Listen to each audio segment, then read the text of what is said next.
오늘의 말씀 출애굽기 1장 1절부터 14절 말씀. 하나님 아버지, 한 주를 시작하는 월요일 이 아침도 주님의 은혜를 사모함으로 주 앞에 나갑니다. 이 시간에도 우리 모두에게 말씀을 통해 하나님의 음성을 들려주옵소서. 예수님의 이름으로 기도합니다. 아멘. 할렐루야. 성교의 성도 여러분, 오늘도 하나님의 은혜와 평강이 가득한 하루가 되시길 축복합니다. 오늘 우리에게 주시는 하나님의 말씀은 출애굽기 1장 1절에서 14절 말씀입니다. 오늘부터 출애굽기를 살펴보게 되었습니다. 출애굽기는 애굽 탈출과 가나안 땅을 향한 여정을 다룬 성경입니다. 이스라엘 백성은 430년 동안 애굽에서 살다가 탈출하려 합니다. 애굽의 길에서 벗어나면 새로운 길이 있어야 합니다. 하나님께서는 어떻게 새 길을 만들어 주십니까? 출애굽기를 살펴보면서 그 하나님의 위대한 역사를 함께 살펴보기 원합니다. 출애굽기 1장은 창세기에 나오는 요셉 이야기 후반부와 이어지는 말씀입니다. 1절, 야곱과 함께 각각 자기 가족을 데리고 애굽에 이른 이스라엘 아들들의 이름은 이러하니, 번역에는 나와 있지 않지만 출애굽기 히브리어 본문은 그리고로 시작됩니다. 창세기와 이어진다는 뜻, 곧 창세기와 별개의 책이 아니라는 의미입니다. 그러니까 야곱의 아들 요셉이 애굽의 총리로 있을 때 그의 가족들은 고센 지역으로 이주해 정착한 이후의 이야기를 다루고 있습니다. 5절, 야곱의 허리에서 나온 사람이 모두 70이요 요셉은 애굽에 있었더라. 야곱의 허리에서 나온 사람이 모두 70명이었습니다. 여기서 허리는 히브리어 예레코로 생식기나 환도뼈를 가리킵니다. 야곱은 야복나루에서 하나님의 사람에게 환도를 맞아 위골되었습니다. 야곱의 위골된 환도뼈에서 나온 사람이 70명이라는 뜻입니다.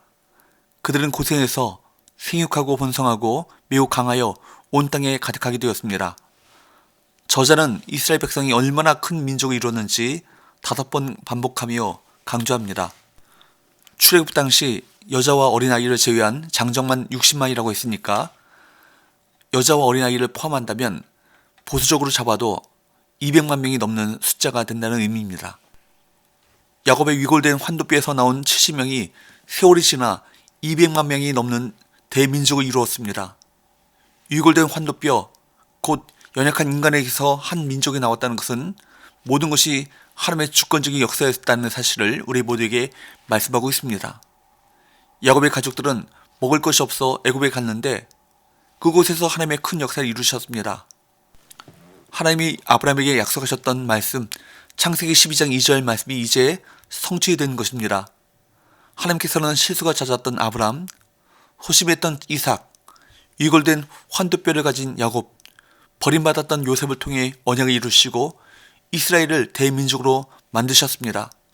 놀라운 길을 내신 것입니다. 놀라운 길을 만드신 것입니다.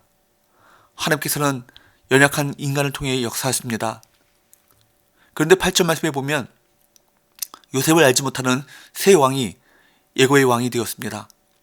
그는 이스라엘 민족이 애굽의 자손보다 더 강성해지는 것을 두려워했습니다. 그래서 그가 뭐라고 말합니까? 10절, 자 우리가 그들에게 대하여 지롭게 하자. 두렵건대 그들이 더 많게 되면 전쟁이 일어날 때에 우리 대적과 합하여 우리와 싸우고 이 땅에서 나갈까 하노라 하고, 감독들을 그들 위에 세우고 그들에게 무거운 짐을 지워 괴롭게 하여 그들에게 바로를 위하여 국고성 비돔과 람셋을 건축하게 하니라. 애굽은 감독들을 세우고 국고성 비돔과 람셋을 건축하게 했습니다. 국고성은 국가에 필요한 무기와 식량, 기름, 포도주, 금은 등을 저장하는 곳입니다. 수많은 세금이 국고성에 있는 곳으로 모입니다. 그런데 국고성 비돔과 람셋은 고센 지역에 건축됩니다. 고센 지역은 70명의 야곱 가족이 애굽에 와서 머문 곳입니다. 그곳은 헤브론 남서쪽 19km 지점으로 나일강 하루 삼각지대에 있는 곳입니다. 고센의 국고성이 건축되면서 이스라엘 백성은 강제 노동을 시작했습니다. 그들은 바로의 계획대로 괴로운 시간을 보냈습니다. 그런데 놀랍게도 이스라엘 백성은 더욱 번성하여 퍼져나갑니다. 하나님은 자기 백성이 당하는 괴로운 일도 구원 사역에 이용하십니다. 우리가 당하는 괴로운 일도 하나님의 손에만 있다면 놀라운 새 길로 이어질 것입니다. 사랑하는 여러분, 오늘 말씀을 보시면서 무엇을 느끼십니까? 만약 이스라엘 자손이 계속 강성해져 가기만 했다면 어떤 일이 벌어졌을까요? 아마도 그들은 영원히 애굽을 떠나려 하지 않았을 것입니다. 그들은 애굽에서 누리는 편안함과 안락함 속에 머물기를 원했을 것입니다. 나아가 애굽을 떠나도록 계획하신 하나님의 뜻에 불순종하는 결과를 초래했을 것입니다. 하나님께서는 이스라엘 자손을 위해 그 어떤 영화보다 더 놀라운 구원을 준비하셨습니다. 하나님은 이스라엘 백성에게 그것을 주시기 위해 먼저 그들이 구원을 사모하는 마음을 갖도록 고난을 주신 것입니다. 하나님은 그들을 고난이라고 하는 풀무에 넣으시고 애굽에서 누리던 편안함이 얼마나 일시적이며 초라한지 깨닫도록 하셨습니다. 그리고 하나님이 전에 약속하셨던 구원을 간절히 사모하게 하셨습니다. 사람은 누구나 고난을 싫어합니다. 그러나 삶에 시련과 역경이 없다면 우리는 대부분 하나님을 찾지 않을 것이며 하나님이 주실 복 역시 기대하지 않을 것입니다. 그래서 하나님께서는 때때로 고난을 통해 우리가 세상에서 붙들고 있는 것들을 내려놓게 하십니다. 그러므로 우리에게 닥친 질병, 경제적 어려움, 관계 갈등을 통해 하나님만을 바라보시고 하나님만을 의지하는 법을 배우시길 바랍니다.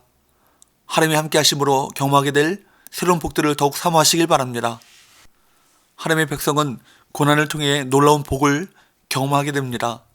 약속을 지키시는 하나님은 언제나 당신의 백성과 함께 하시며 구원을 베풀어 주십니다. 그러므로 고난 중에서도 하나님의 약속을 믿고 의지한다면 머지않아 신실하신 하나님을 만날 것입니다. 출애굽기는 엑소더스라는 말로 벗어난다, 엑스라는 말과 길이라고 하는 호소수의 합성어입니다.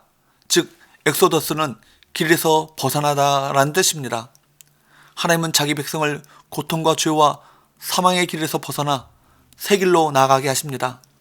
하나님은 새 길을 만드시는 분, 길을 만드셔서 우리를 인도하시는 분이십니다. 그 하나님을 끝까지 신뢰하며 그분의 인도하심을 받아 순종하며 살아가시는 저와 여러분 되시기를 축복합니다. 기도합시다. 하나님 아버지, 애굽 파로의 박해와 학대가 가혹해질수록 이스라엘 자손을 더욱 생육하고 번성하게 하시는 하나님의 은혜의 손길을 묵상하게 하시니 감사합니다.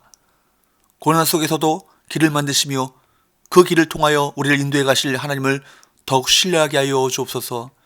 예수님의 거룩하신 이름으로 기도합니다. 아멘.